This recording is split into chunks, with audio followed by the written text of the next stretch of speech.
Welcome back, everyone, to the DreamHack Open featuring Fortnite North American East competition. We just finished our semifinals where we went down from 1,500 players to the top 100, where they're going to be competing over the next 6 games in a super stacked lobby to claim their share of the $250,000 prize pool. I'm your host, Hello Kelly Link, and joining me to cast the grand finals, it's none other than Monster D Face and Shio Wager. How's it going, guys? How you doing? Doing good. Ready for the action tonight. Shia and I already set the stage yesterday. Sancho and Sundown laid down the law earlier. So I'm excited for these finals. Oh, yeah, without a doubt. Shio, I'm sure you were able to watch the semifinals there. What was something that really excited you for the grand finals that you got to watch in the semis? One word, 3 syllables, atmosphere, because I can count now. 100% the entire time I was watching the semifinals. It was hot competition early to end game. I want to see good plays still happening. I want to see some tough wins. Oh, yeah, without a doubt. We constantly, the top 20 that we got to see throughout the semifinals was just name after name after name of pro player. And it's going to, the top 100 is the same story, Chad. This might be one of the best grand finals we've had for this season of the DreamHack Open right now. Let's actually take a quick look at the top 20 leaderboard from the semifinals to see exactly who our top players are going into the grand finals. And there you have it, Crunchy up on top with 422 points, taking 3 victory royales in the semifinals. Nexi is going to be next in second place. Avery in third with 4 victory royales going into the semifinals. And then we have Shark and the reigning champ Liquid Stretch in 5th place. Monster, this is a stacked lobby. Yeah, and this is kind of cool to see Stretch driving his way back up in the solos. He didn't do too hot coming around the FNCS finals itself. So to see him continue to step it up, this is nice. Another name I'm seeing up here, it's Booga in 10th place. He just came off of his 4th grand finals finish during FNCS as well. So we're talking a few notable names up here to say the least. This top 20 is strong all the way down and through. And honestly, the entire top 100, like you alluded to earlier, are some of the best Fortnite players that we've got. Oh, without a doubt. We got Edgy, we got Skittles, we got Commandment, we have Miro. So many names, so many big names are going to be in these lobbies, everyone. Tao Tai, Assault, Bully, Divine. I believe we also have Scented, who got 3rd place last month. So this is going to be some insane competition. But I do want to talk a little bit to you, Shio Wager, about some of your expectations going into the grand finals here, because it seems time and time again that what we see in the semifinals isn't necessarily what we're going to be seeing in the grand finals. Yeah, when it comes to semis, a lot of people are just battling to get to a certain spot. And that's usually top, 100 a lot of the times for the finals. But in the finals, everyone has their drop spot laid out. There's a little bit less randomness as to what to expect. People are prepped for where other people are going to be going, how an end game looks. And it's more about adapting to what happens in the grand finals rather than racing all the way to the finish. That being said, the grand finals is a marathon. It's 6 games these guys will have to play and make sure they have the mentality of taking every single game by themselves on their own. So a little bit of differences on semis and grands, but grands, completely different game. I mean, you're talking about that marathon and grand finals, but it's even more of a marathon because we have the semifinals and the grand finals in the same day. But if you're just joining us right now and you weren't able to catch the semifinals, well, we have a quick recap for you.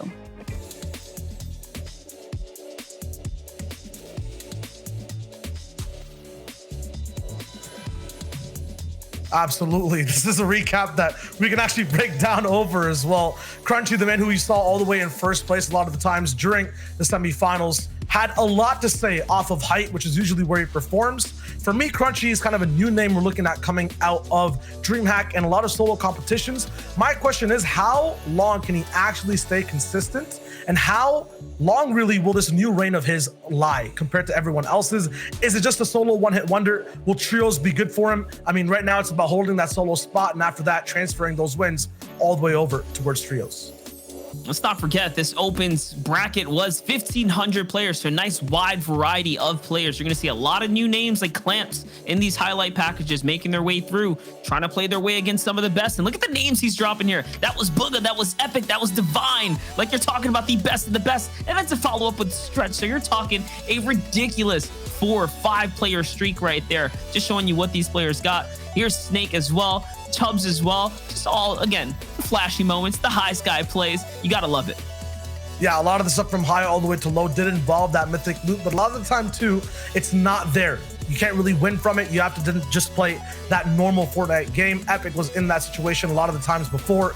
He's here again to reign a little bit true as to what goes down. If not, though, there's other people that can also just take over. Had insane runs to qualify straight up, getting to that 250-ish, 300-point mark to stay in those grand finals. It'll be a lot of names, 100 of them specifically, that we're going to be watching today over 6 games. I'm excited to see what changes they'll make compared to their past performances and semifinals themselves.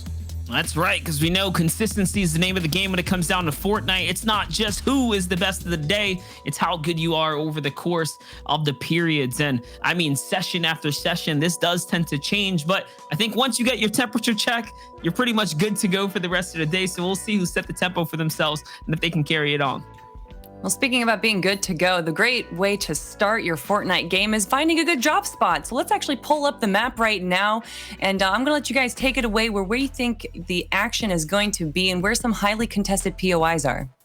All right, let's break it down. For me right now, in terms of drops, I still feel like Coral Castle is very, very weak compared to the rest of the spots on the map to start from. I'm curious to see, though, who is settling for this spot and how they're moving out.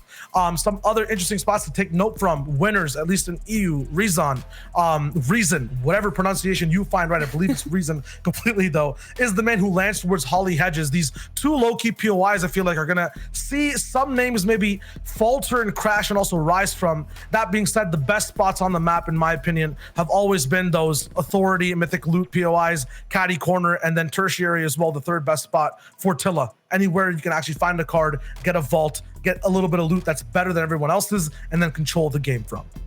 Yeah, I feel that. And I'm just going to I'm going to piggyback off of you, that little bit of Coral Castle location. We saw a little fair amount of it yesterday coming into that opens day. We did get to cast over some action there. So that was kind of fun seeing my first end game all unfold there. Let's not forget, it's an underrated draw spot, big pockets of metal, tons of stone there as well. So you can really make big things happen as you decide to rotate out whether or not you want to go to Pleasant and or Sweaty Sands. So again, nice, great spot, new spot. And we're seeing a little bit of it kind of flare up now coming into the Fortnite world. Yeah, 100%. Whew. Well, if this is the first time that you guys are joining us for the DreamHack Open and you kind of want to get a better understanding of how exactly our format is run, well, that's why I'm going to spend the next minute explaining it to you all right now, because it's a bit complicated, chat. We got 3 stages. The first stage happened yesterday, and that's where we had 2 heats in open qualifiers, meaning that anyone can join. It wasn't region locked. Even you could be a part of the action. From those tens of thousands of players that competed in each open heat, only 750 moved on to the semifinals, which we saw just a few hours ago. So that means 1,500 of the best players in the North American East region duked it out to be the top 100, and that's where we are now. The top 100 players playing in 6 stacked lobbies, game after game after game, to claim the first place spot, and of course that nice chunk of change from the $250,000 prize pool. It's going to be an interesting game, guys. I personally think that this might be one of the best DreamHack Grand Finals that we've gone to see for this season right here. But let's talk a little bit about expectations. Monster D Face, who do you expect to be consistently in the top 5? Ooh, that's a tough one. I mean, you saw the list there. Like, the entire top 20 is going to be a tough one to pick from. Let's just go ahead and go with a top 5, a safe bet. I'm gonna hedge my bets, and this is gonna sound silly, but I think it's gonna be Booga, man. I know Booga's really been on a streak lately, and there's just something about him just in recent times. I think the 4th place, the top 10 that he just had a little bit ago, I'm pretty sure he's hot right now, and I think he's gonna carry that in today. Shayo, same question for you. Who do you think we're gonna be seeing pretty consistently in the top 5? I'm gonna battle that with Stretch. I mean, I think you kind of set it up for me too, but I feel like that's kind of the rivalry that's been going down with Solo's teammates, former teammates, who knows, next season's teammates. I mean, everything's up in the air. But this man is a winner on all ends. Yes, you mentioned Monster that he faltered a little bit, but every time you see Booga, it's Stretch within 2 to 3 placements overall from him on the leaderboard. For me, it'll be upwards vertically. to number 1. That's what I was gonna say. It's a little ironic, right? They always end up there together. And when I said silly, I just meant more like, I know it's a bit cliche, right? We talk Booga because of his historic, performances. But no, in recent times, he has been on his great strides. And I think he's just found a little bit of a strong footing. I'm not sure if he's gonna be broadcasting his own perspective or not, but I mean, I know when he has that camera off, he goes in and he shows up. And looking at chat right now, just seeing who they think is going to be one of the top players, seeing lots of love for P-God and Unknown Army. So let's talk about those 2 players right now, because I'm sure chat wants to hear about them. Shayo, tell me a little bit about P-God and the player that he is. For me, P-God, ever since the Invitational up to now, he's been really popping off in the limelight more so than before. I think nationally and internationally too. Beforehand, though, I believe he was always there from the get-go. I forget exactly who his dual partner was, because that was a notable pairing that they had. But all throughout Worlds, all the way to now, they've always been somewhere near that top 20, the top 30, playing out games against, multiple different players of different calibers. Now, though, in solos, P-God has taken away qualifier heats at first place. He's taken away qualifying for grand finals multiple times over different competitions. And I feel like he could take away the entire competition today as well. When this man is alive in endgame, no matter what layer he's on, he just survives till about top 5 if he makes the top 20. So it's a big threat that no one can really take out, and a very sticky player that you can't really get rid of. Really fun player to watch. And I want to talk about that, right? He lands in a spot that's just completely, typically uncontested in grand finals day. Holly hedges, and if he does get someone, it's usually one person, not as notable, right? Because it's not such a great spot. And to answer your question, I think his teammate was either Liege and or Jelty, because those were the trios that they were running with. But yeah, P-God's he's a scary player right now. Yeah, and coming in 13th place from the semifinals, it definitely seems like he is sitting pretty with that momentum and that confidence going into the grand finals, everyone. And I know that you want to go into them as soon as possible, and we will, but after this quick break, so don't go anywhere. Fortnite game number 1 of the grand finals will be happening after this break.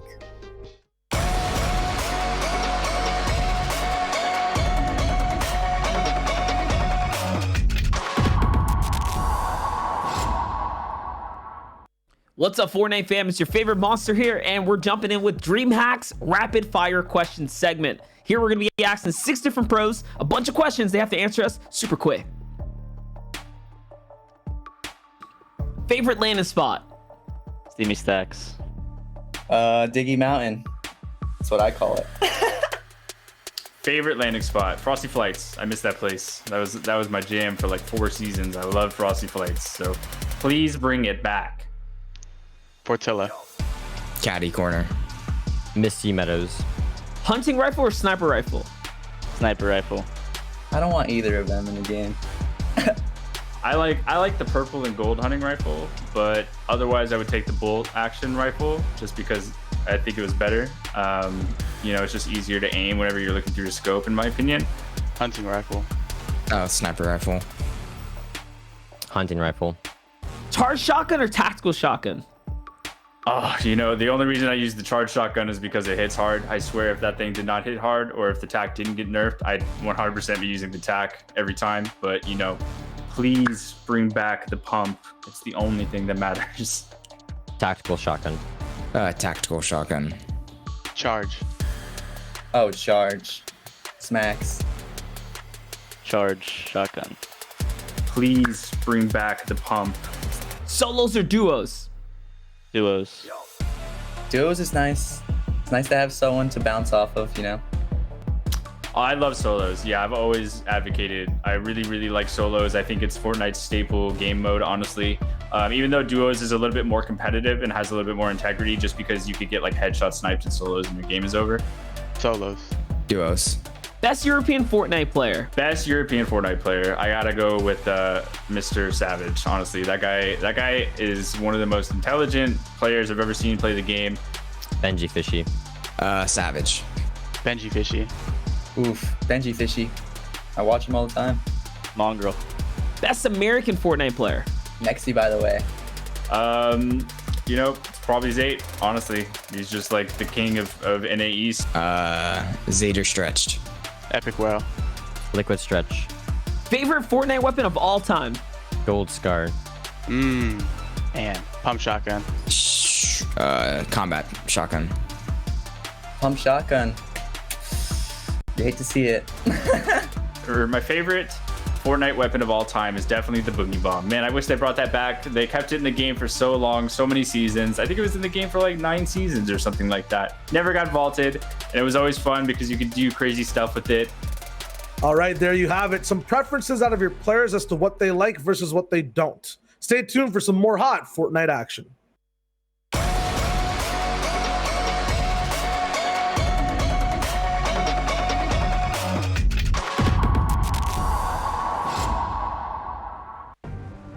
Here we are, Shia. We're back with the DreamHack Open. It's Monster D-Face, Shia Wager, bringing all the action for NA East. There's 6 games in front of us, Shio, and everything will be unfolding quickly now as the battle bus is underway. We're hopping off here with game number 1, $250,000 in the air, up for grabs. Let's see who's going to take the biggest piece tonight. Yeah, players are in the air as well, touching down and setting the tone for the entire tournament. These next 6 games we're going to be watching. As Monster said, it is the first one. It is the DreamHack Open. And right now, the questions that are raised are who has authority over the server? Who's landing at that spot? Who has that shockwave launcher at Caddy Corner? And what does Holly, Hedges, Slurpee Swamp, all these other kind of secondary spots look like that have a lot of loot coming out of them? And that's right. Let's not forget the DreamHack is typically on an international scale. You have players like Epic Whale cross-competing from the NA West region. And of course, in good fashion, he's going to be landing there at the Authority as well. It is contested, several other players nearby. On the bottom half of the side of the map, it's Dirty Docks. That's a super hot spot as well. I'm counting 1, 2, 3, 4, 5 or so players here. And it's an early battle between Cobalt and Ethical. And Ethical's going to take the best of them with a quick pump shot. Cobalt taken out early, game 1 of the grand finals. This man is so consistent at hitting the top charts in semis and opens. Unfortunately, though, not really finding his footing here in the first iteration, the first kind of a look into his games overall in grands. But moving over to that big top spot, this is not near the water. This is near glory, I would say, near anyone who always gets first place at endgame. It's Caddy Corner, and for me, I think it's Kiox on NA East holding it down against the EU legend as well, Thomas. None of these guys have lost this POI against their enemies on their respective regions. Yeah, and they both did it well throughout the opens as well. So now it's about who is going to be the best of the best today when it actually matters. Of course, Thomas got the disadvantage, but he's playing with the aggro, trying to get into the box, trying to make it close quarter so he can win. Oh! And yes, that's why. Hedging all of his bets on the big shot. And he did that with a gray charge shotgun. All right, so EU 1, NA 0 for Caddy Corner, and possibly even for wins in total, because if it's Thomas HD with that mythic loot, this might be a GG absolutely already. Right now, we talked about it in the pre-show a little bit, but it's P-God over at his hometown. That's right, it's that Holly Hedges, and we talked about P-God having the advantage typically here because he plays it so well. This is his backyard, it's his playground, and look, he's just pushing off Xer, making it quick and easy work. This is why he's so aggressive too. He does this consistently. If you watch his gameplay, you study up on his style. He lands at one house, he takes whatever it is that he gets, and he makes it work from here forwards. And I mean, he's bullying off Xer right now. Yeah, Xer really on the back tail, and this is the reason no one really wants to contest P-God and why he has such an easy time at Holly. He will push you down to the ends of the earth, making sure you're not going to return, but Xer gets the receipt. He gets the slip and an address on exactly where P-God's going to be landing next game, winning the first fight. Overconfident, overdoes it there and oversteps his mark, and now he gets punished for doing so. That's going to be a tough one for P-God. We talk about momentum, how players are going to be setting the tone for themselves. That is the worst case scenario. Early game taken out, no points being made. Still 96 remain in this game as things are just getting started. That's an early taste, a beginning look at what is going to unfold each of the POIs here. But it makes me wonder if places like Dirty Docks had 6 players on it, there's got to be some seriously free drop spots all around. This not being one of them. Booga versus Edgy versus Tautai already in this early game. As his Frenzy Farm, which can sometimes be a little bit of a hub for rotations. I believe Edgy drops somewhere near here, if not just over at the Orchard. But if he is the man landing at Frenzy Farm, if you're here for a bit too long, people might be able to rotate right past you. And then after that, you're going to have a tough time if you don't have the timing right for your early game loot drops. But they're not going to be fighting just yet. Right on the north side is Joji versus his opponent in a box fight. A V, always the man interrupting people's rotations. That's right. Let's not forget, this is game number 1, ladies and gentlemen. So it's just getting started. If you're tuning in with us, it's starting to get heated now. Players are starting to drop. Action is going down across the Fortnite world. And here it is. Joji looking to secure his points early in the competition. That's going to be a quick 5. And off he goes. I mean, that's a tough one for him too, though. Expending so much of his little bit of shield and mats that he had. Now it's going to be a matter of, can he play off the land? Such a scavenger loot route that he's going to have to make work somehow. All right. Is it opposite day? Because the man Aviv, who usually has the elimination here at Triple Rock, on Young Calculator sometimes, I believe it's Joji who's qualified and at the spot now, though, at least at this moment, is taken out of the game. Now Joji, a box fighter who's really good at starting off fights fast and strong, is on the back end against Edgy in this one-on-one. Edgy has all the marbles in this fight right now. He's just on the chase, trying to get Joji down, and in midair, he gets that beam down. Joji's taken out. That's exactly what I was talking about. Just not having the materials to really sustain a long-winded battle. That early game fight lasted a little too long. You know it's a long fight when it's concluding and the zone is now starting to close. That first zone takes about 2 or 3 minutes already. So all that investment just to get the attention drawn towards him. On the other side, though, we bring our focus to the sensor just a few blocks away here. It's Epic Whale at the Authority. Epic does not have the mythic loot, so he's not in full control of the drop spot, not just yet. Player on Height's probably going to be the one who secured the goods here. Let's take a look as he's going on up. I have to assume that player up top is scented. I don't want to hard confirm it, but haven't seen many other players. I mean, we've seen a bunch, but of recently in NA East, putting down the love for EMAT in their gamer tags. Still Booga rotating by 2. The earnings just on your screen right now. Absolutely massive. That's how it is. This is that mid game, that early game lead up here. Epic just trying to take big control of this bridge here. It's not something I actually see very often, the perspective of Epic Whale so early. So still very interesting to see how he works without the mythic loot. On the other side, though, Avery versus Liquid Stretch. Liquid Stretch, 200 HP on defense. Avery tagged down to 28. So I can only assume that the low ground peaks were in his favor.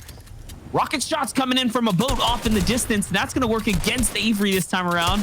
That player looks like he doesn't want to stop. He's still in the water there. You can see him spinning back and forth on the map. Now the low ground peak, though. Stretch gets punished big by Avery. Who's going to win the exchange now? Rockets are coming in, and Stretch is closest to the RPG fire. Stretch took a shot. Avery is looking to just get these wide angles down and land one charge shock and missed 3 so far. Still is not able to wrap up the fight with Stretch. Stretch taking another shot all the way from across the way. I'm not sure who actually, it was Stretch who ends up taking Avery out. Jock is now in the fight. Zuki is landed down, taking out Stretch from the boat. What a messy fight on the edge of the entire Fortnite map. And just like that, Stretch still with the ridiculous low ground peak is at least going to give him a point for his hard-earned efforts. But Zuki's the one that makes this such a nasty fight with that boat and then slipping in so late to the action. Jock, though, with the boat here. He's got the angle, beaming down the shots. Can he land 1 or 2? That's a big tag right there. And this is looking like it's not the NA East region. That's what DreamHack will do to you, though, when you mix in a little bit of NA West, a little bit of EU, a little bit of the LATAM community. All of a sudden now we have the action in the NA East region, which normally at this time, there'd probably be a lot more players alive and or not as many engagements, big engagements like this. It's just weird. I'm looking at a game where P-God is not going to be there in game 1, losing off spawn. I'm looking at a game 1 in NA East where Keox did not win the Shockwave launcher, and Thomas HD, who usually does win it, doesn't have it, as Flick is the man controlling everyone in the end game. And then we also have Aviv not being able to get someone down off of Triple Rock. Saf is also in this game at Sweaty Sands. The man who always controls this, switching spots with the man who has that crash pad and actually blocking off a bunch of bullets. Gets 1 tag shot down on him, though, so has to be very careful for the rest of the crash pads that will come through. Castery's on his wall. Saf, 1 shot, taken 2 to the head, 3. Castery takes him out. EU2, NA0. Once again, EU steps up with the aggression. Castery against all odds onto Saf. My gosh, making things exciting here. But now it's Booga v Acorn in the pinch here. Booga forced to heal up on the other side. It's the FNCS champion. Is that Coop himself looking in, trying to get a piece of the action? Booga, though, with the big beams, he's jumping in aggressively. And the crash pad from up above catches Acorn on the way out the door, and that's going to be it for him. Aerial dynamics unmatched. Booga just keeps up on all different axes of fire. Gets that shot down. First elimination of the game. Coop just watches by, taking everything into account. This has to be one of the most high-profile games I've ever seen. Some of the craziest engagements that you can not really find anywhere else. Likura, the man who's so consistent at staying in competition, follows that pattern, flips it on over to Divine, who gets taken out in a blink of an instant. Let's not forget Likura, as you guys may or may not know, did qualify for the grand finals that just happened on NA East. So you got to give some respect, putting himself amongst the Titans, the best of the best, the top 100. And a crazy qualification run for himself. But now, though, it's Chaz who's on our screen here, who's making a rotate. He got tagged up a few times for white HP. Can only assume that that was the results of some stinkers, possibly. Someone pushing from behind now. Scary spot to be in. And yes, that's what it was. That's a Marauder or something back there. It has to be, right? Because I was about to say, is there a new item that does direct health damage that we can't see? That'd be a little bit scary. But yeah, Chaz 72. I'm pretty sure stinks do 5 per second, so not actually sure what's going on here. But whatever it is, he is looking good now, at least. On the bottom, though, it's Shadow looking to do something big now. No shield on the inventory. Such a Monka-esque situation. He's got to be super nervous, but he is going to find some minis. What a lucky find for him, just moving down the beach here, cruising to find some leftover loot. 29 damage below the Storm Surge threshold. That's a major problem. 1 minute and 45 seconds remain before he has to do something big. On the other side, Chaz is at 130 above, and they're looking like they're going to be crossing paths here soon. Shadow has to take this fight here. There's no other option. We've seen, though, Chaz is really kitted. His loadout's looking nice. So it's going to be hard for Shadow to move through. Even getting up here is going to take a few mats of just protection. Could be people coming behind him, too, very late from the storm, but it doesn't look like it right now. Shadow's moving up. Actually gets a little bit of opposition from in front of him, all the way up on that hill. So now we know there's a third party in play. Shadow could shoot that guy on the mountain, or he could just go for this box fight onto Chaz. These guys are barely in zone, and there is a timer running out for Shadow to actually do damage for Storm Surge. That's right, and that player in the distance was Snazy. So look at that, the cone control here as he jumps in, and now Chaz with nothing behind him. Okay, he throws the ramp down, and now he's backing up. Shadow's looking to push through this. The shot exchange through the wall, and Shadow gets tagged here. The boost through, though, it was too predictable, and he gets tagged big with the big 75, and yes, there it is. He gets finished up and wrapped up, and now just Chaz manages to survive with 49 HP. I don't even know how you do that, but he made it work. He's alive somehow, some way. He was prepped for what was coming through, and I think after he got the elimination, it was Snaze who actually beamed him all the way down, past more damage. So I feel like he survived, luckily, both the third party and the box dive. I was going to say that his entire kit, though, might take some damage on the amount of shields he'll have left over, but he's sitting around so many open chests. He's basically operating with 6 different inventory slots, has the minis that were left over on the ground, so he's going to be looking good for the rest of the game. But that rest of the game is looking stacked. Just look over at the mini map on Crumble's POV. Everyone's already situated center zone on this upcoming circle that's here for Fortnite, and Storm Surge is active. 4 people need to go down. Crumble is moving through the circle as Surge is active. Very, very risky decision, but it's working out so far for him. Definitely an interesting decision here, but I respect it. He's trying to go for center zone so he can get that favorable fourth. I mean, someone's been doing their homework on how to position up coming into zone number 3. If you see the opportunity, you take it. I mean, this is the time players are most likely to be passive as well, right? If they're already in the base. And just like that, Castery tries to do the same and gets punished so bad by it.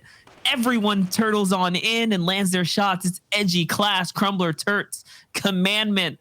Just the perfect star way, like fire range right there. It's over. I'm going to call that the council of center zone, because they're basically sitting like they're at a table. They're watching for any tags. And if you make a mistake like Castry did, regardless of what your ping is, you're going to be taken out.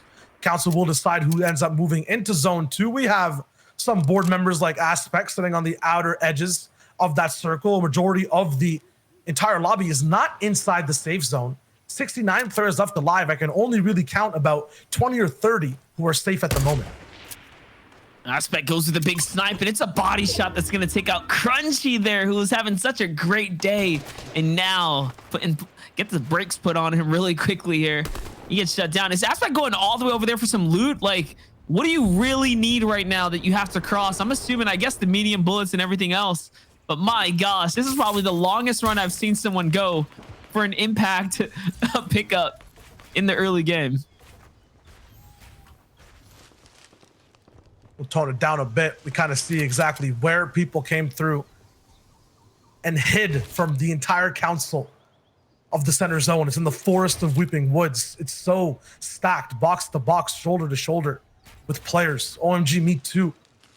Every single player, big name or not. Game 1 is where you can really just differentiate yourself from the pack in these 6 games that we're playing today. So any name you see on your screen could be there. But remember, it's people from EU, NA West, NA East, Latam community, all around the world. It's, there could be someone from OCE. Who knows? Because I haven't seen the 100-player list fully myself. But the possibilities for this game, especially of how it's gone on early so far, are endless. Absolutely. And the job here now is to bring the problems to the table and solve them. Let's see how this is going to unfold in 10 seconds. Things will be determined. The fates will be decided. We'll know where players are going to have to make the big rotates towards. And here it is, OMG me, looking for that early game fight. Big tags too, they'll just rip up the shield from Ethical. We saw Ethical have a phenomenal early game start, but that's not going to matter right now as he gets all the loot stolen from him now by the Harpoon there. Nothing he can do about it either. He just backs up. He's already capped off. He's got a good share of it. I think he's pretty happy about that. Yeah, I'll be looking fine right now. If you guys really haven't watched Fortnite before, especially competitively, it's less about getting all the loot that you want. At this point, you're kind of locked into the loot that you have. It's more about dealing damage wherever you can, expecting Storm Surge to be coming in. That mechanic's basically doing damage to you if you haven't done enough damage overall compared to everyone else in the server. So as soon as 5th zone locks in the half and half, if there's more than 50 people left alive, Surge will activate. If you haven't done enough damage, we'll start taking damage. A lot of players are just looking for tags around the entire map and zone right now. It's tricky though, because every time you open up, you might get shot yourself. That is true. But now though, Daxter's got to make a big cross here. Snazy, I see flying across the sky. Great hunting rifle whiff right there. A quick whip shot. That's going to put some pause on some enemy pressure from behind. Nothing to worry about now as he's getting closer and closer to the zone here.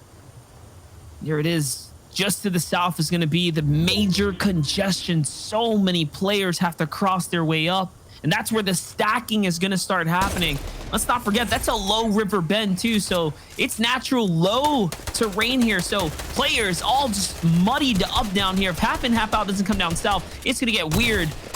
On the other side though, looks like Daxter has someone transfer over off in the distance as he's in a box fight here. We're jumping in with Unknown though. He's got control of these walls. He's on the other side of Daxter and crew. On the bad side of the zone though, man, just look at the mini map on Unknown's screen. At the bottom, you can barely differentiate between arrows, and just on his screen as well, people are literally almost sharing boxes together because there's not much other places to move and you want to be able to save as many materials as possible. So many options around Unknown. Which one will he take right now? Smelling white tags, seeing them on his screen. He chases down Kyra. And in the box, actually missing a few shots. Uncharacteristic from Unknown. Can he actually wrap it up? The moves back just a slight bit. As the replay catches up, we'll be able to see him confirm the elimination on Kyra. That's really good for him. Gets the refresh down, gets the materials he needed. He doubled his eliminations there, or it doubled his materials there overall. And now gets to move forward with such a good loadout for endgame. That's what I was going to say. I was hoping that he'd be able to pick up the blue tactical shotgun that was laying there, and he does.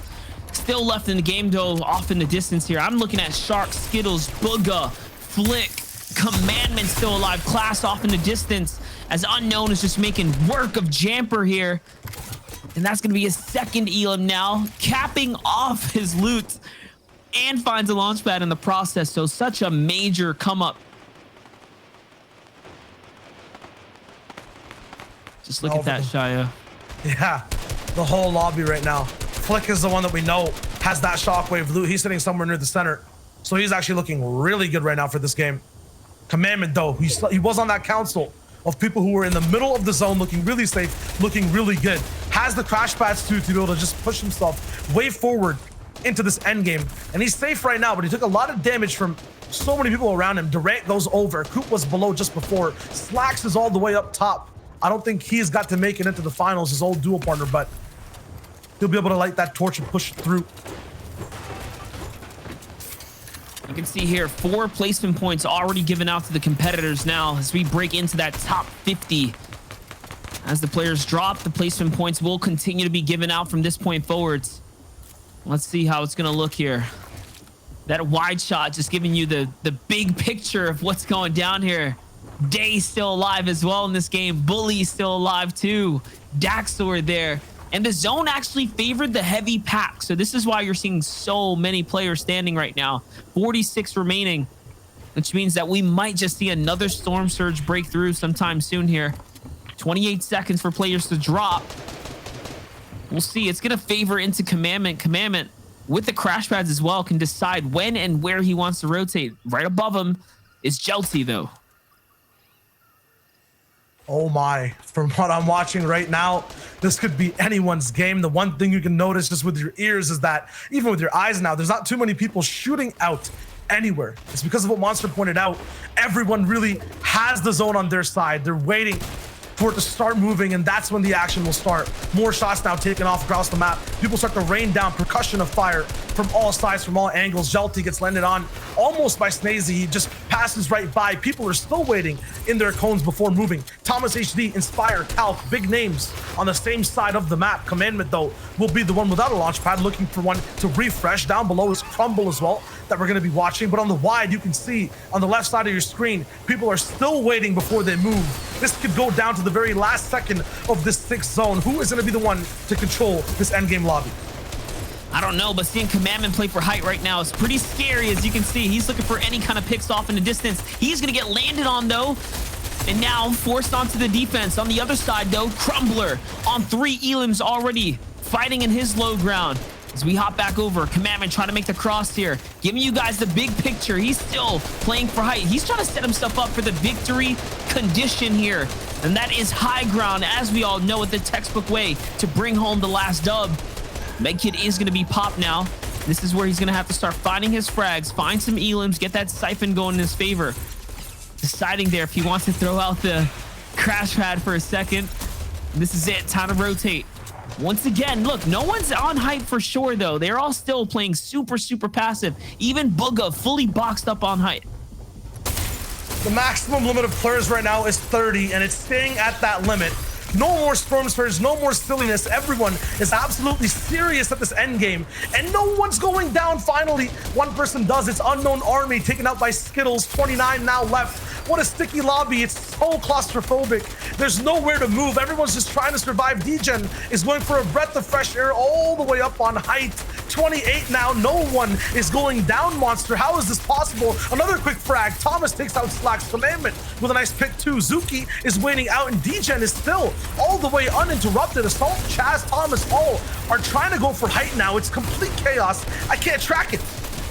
We're seeing big frags unfold now. Both perspectives, Zuki and Commandment going crazy right now. You can see 3 eliminations for both of the Witch. And let's not forget, in a solo setting, this is a lot. These are a bunch of frags. This is a bunch of points. With every player that falls now, placement is being given out to everyone in the lobby. So they're quite literally gifting away points to everyone right now. Commandment showing you guys that medkits can still work in the end game, fully healing up. And now he's back in the running like he never left. Tactical Shotgun only ramps up in strength as we get later and later in the games, and we're gonna watch him put it to work just here shortly. There's no way right now that there's about 17 to 18 people alive as the final zone is closing. One of the most stacked games. It's DGen that controls everything. Assault versus Booga on low ground. Commandment jumps into the same box. They're all having a box fight as Thomas HD scores up high trying to get things down. Suki throws out DGen and lands a few air shots. DGen is all the way back in the zone now. Pass going down to Zuki's landing. Oh my goodness. Thomas HD is still up top in the zone. I believe that's the shockwave launcher. Commandment is running house down on low ground. He takes out Booga. Exor behind and DGen on each side too. His final box. Can he make this happen? No! Oh, there it is. He was taken out. And now we jump in with Zuki's perspectives. He's going to walk through DGen. Can he get another one? Yes, he is. He's going to follow up onto Exer. The big frags, the big eliminations. 3 players remaining. Skittles on the low ground. Crumbler cranking his way up top. Just trying to get a little bit of distance because Zuki is on fire right now. And he's walking through players. Will Skittles be next? Sure is. He's stepping out to the side. There's the siphon that he needed. The one big shot, and it's going to keep him in the running now. The low ground peaks. He just doesn't miss at all. Not when it matters. Crumbler now waiting, pause, trying to find an opportunity here because Zuki's on a whole different level here. The low ground peak Shio, he's not missing at all. And another one for Zuki is going to connect onto Crumbler. Oh my God. I would say one of the most impressive games I've ever seen of Fortnite. And it went down to the final 2 people who did not want to get taken out. What an absolutely insane game. I cannot wait to see even more right after this.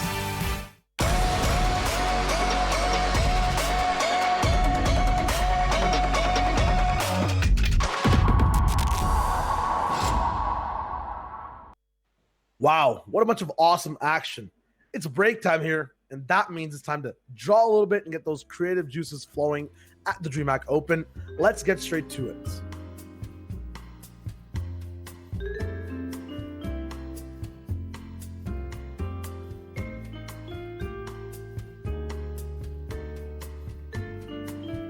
Now I'm going to draw one letter, and everyone should instantly guess this, but let's see what we get.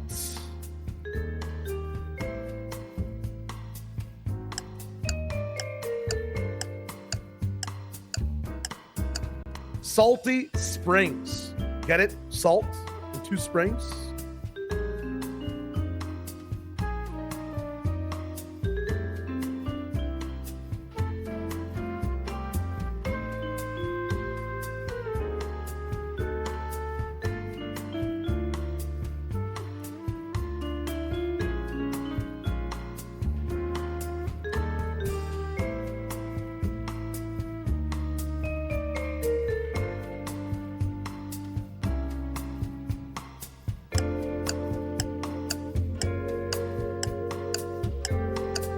It's a face mask. You better be staying safe.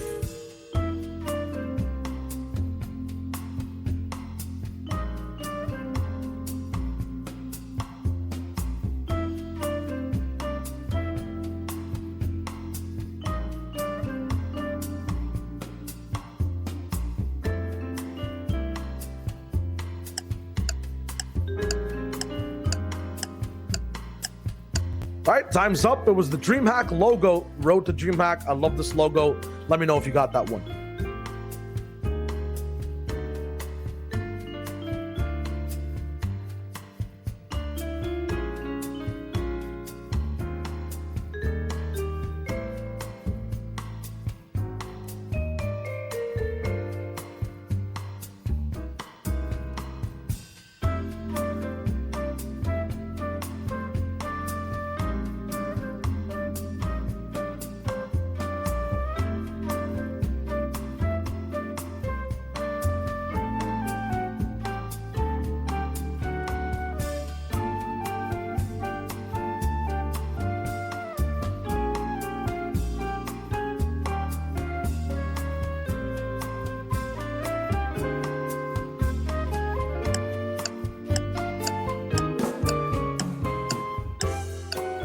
A bush.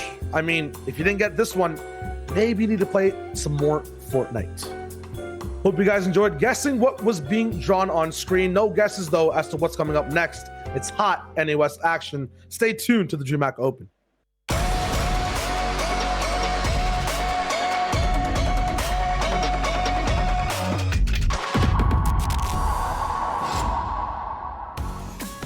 Welcome back, ladies and gentlemen, to the DreamHack Open featuring Fortnite North American East Grand Finals. And what an incredible game number 1 we just got to witness, with Zuki clinching out the victory royale and now holding in first place. But we got 5 games left, chat. It's anyone's game still, and we have one of the most stacked grand finals that we have ever seen here on the DreamHack Open season. Joining me once again, it's Monster D, Face, and of course, we have the one and only Shia Wager. Gentlemen, that game was incredible. Absolutely. I mean, we're just talking about Zuki in a little break there, trying to do a little homework on him, and it turns out that this is one of his actually second only grand final appearances, his first victory he's ever taken in a grand final stage. So that in his own is a feat. It seems like Shio, he's only ramping up time and time again now. Yeah, that game I think might have been one of the hardest to win off spawn all the way to the 9th zone. If I calculated it correctly, there were almost 20 people alive as the last zone was closing. That is the most difficult Fortnite gets, and it was Zuki out of everyone to stop Booga, Commandment, multiple people on low ground, and then win it out against Crumble at the very end. I mean, just what a game. I mean, the end game was amazing. The entire game was amazing. And we actually have a bit of the highlights to show you guys to remind ourselves what game number 1 of the grand finals was just happening. There it is. This is the jump, the start, and how it all went down. The huge upset for P-God falling in the early game. Will he be able to make a comeback from that situation? Skittles, as always, stomping his way through. We saw him in the end game too, so we know he's on fire this time around. But wait a second, here we're having it. We're getting closer and closer towards that middle game action, and this is how the console was set up as we saw those middle game early positionings taking place. Yeah, the biggest thing to note here is that we had pretty quick fights back to back, but there were just a lot of isolated 1v1s going on across the entire map. Just look at people who are 200 effective HP taken out in an instant, whether it's another aspect snipe onto Crunchy or just the box fight and aerial fight with Booga you see happening across the map. Once that end game started though, things changed and people started to slow down. Here's Epic getting that mythic loot, past that Commandment surviving layer to layer. People did not want to stop playing Fortnite. Let's not forget the reason this all happens because the zone landed on the major congestion. So because of that, so many players were allowed to stay alive, hence making it so much more of a stacked endgame. And then first full moving pulled in their direction as well. So you're talking granting the entire lobby, half in, half out, and then full moving. You're in for a world of congestion right there. You saw, I mean, still phenomenal performance from Zuki. Low ground peaks, like just didn't miss it all. Yeah, absolutely insane end game there. And let's actually take a better look at Zuki in his perspective for the end game to see exactly what was going on. Yeah, so for over here, this is Zuki playing at kind of a middle ground layer. Complete panic and chaos all around him. I don't think any of these shots were really planned. Very reactive style, and that's very risky to play because you have to be taking fights proactively. Somehow, though, he found it and made it work all the way to that final 1v1. Yeah, I mean, just look at his loadout. He had 2 shotguns somehow with 11 minis there. So you can tell whatever he could pick up, whatever he was getting, he was just going with it and then stomping through the enemies in the process. And you saw it, reactionary shots, just like you said, and it opens up and he was hitting them. But that's what happens. You have so many players, they didn't even have HP left. Whew, Zuki doing well there. And let's actually see how he does in the leaderboard, everyone. Let's take a quick look at the top 20 leaderboard here. It is the top 100 players from our semifinals that are going to be competing. But to get first place in the first game definitely sets you up ahead of the rest. Zuki sitting in first place right there, not only with a victory royale, but with 8 eliminations, the most eliminations that we got to see in that game. But close behind him, it's none other than Commandment. Crumbler's going to be in third. That's where we saw the duel go off between Zuki and Crumbler in that end game. And then we have Exer in 4th, Skittles in 5th, and then look at that, Booga in 7th place. Yeah, that was from my what I pick. see here, that's Monster's pick. Not sure we stretch this completely, but regardless, Scrubs is there in 6th too. The big thing to point out once again is that Zuki is reacting to the best players, the fastest speeds in Fortnite, and winning, not only in eliminations, but overall placement too. I feel like no one else got more eliminations than him that last game. So 8 elims and that win gives him 100 points, a 15-point buffer above everyone else. Well, I want to jump on this though. Let's not like discredit the fact that Commandment had 6 elims, right? If Zuki had 8 or 40 points, Commandment had 6. We typically do not see Commandment turn online in the grand finals. A game 1 6 elim pop off from Commandment, if he is feeling confident today, this guy is going to be scary, and we might actually see a Commandment top 5 finish on a grand finals day. That's insane still, though. That's all the way near the top, right? Look at 12th down to 20th. These are a lot of the players who are used to being top 5 inside these grand finals games. Day, Nexi, Tragics 2, who in the invitational and a little bit before in those qualifier heats was there in the first place slot. Epic Will's no stranger to it either, or a class. They're all in that same situation that Commandment's in, where they perform, but then in the grands by game 6, they falter out. So hopefully they have enough to really gas it up and get to that number 1 slot.